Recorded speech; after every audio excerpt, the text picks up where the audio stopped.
Vladimir Putin coming from the very top without that tactical understanding on the ground will be frustrating many of his commanders on the ground as he becomes increasingly isolated, as he gets information fed to him in a way that it's stuff that his inner circle feels that he wants to hear.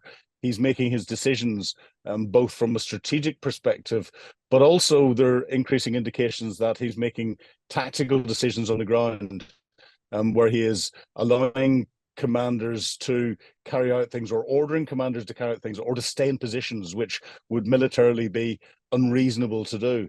We last saw this with Hitler during the Second World War, where from his Führer bunker, he was issuing orders out to try and get the Germans to hold positions at all costs.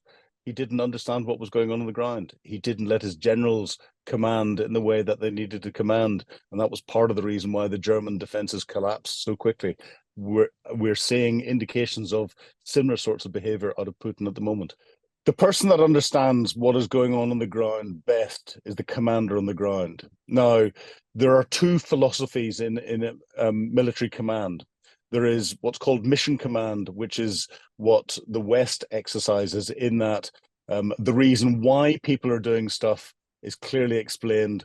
Commanders are given the authority to make decisions and use their initiative on the ground to achieve the wider task. If that means that they have to give up some territory to attack somewhere else, or they attack in a different way than had already been presented to the overall big boss, and do it slightly differently, then they're given the authority to do that because they understand their resources, they understand what's going on the ground, and you have to allow what you do to be dictated by the enemy.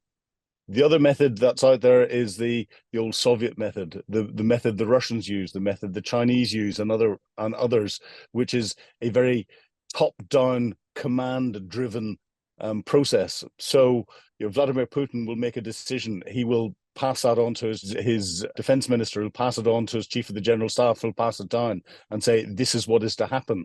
For any change to that, the request has to go right back up to the higher levels of command before a commander on the ground is authorized. So at the very lowest levels, we see a Russian unit is tasked to go from A to B. They go from A to B, and when they get to B, they don't know what they're doing.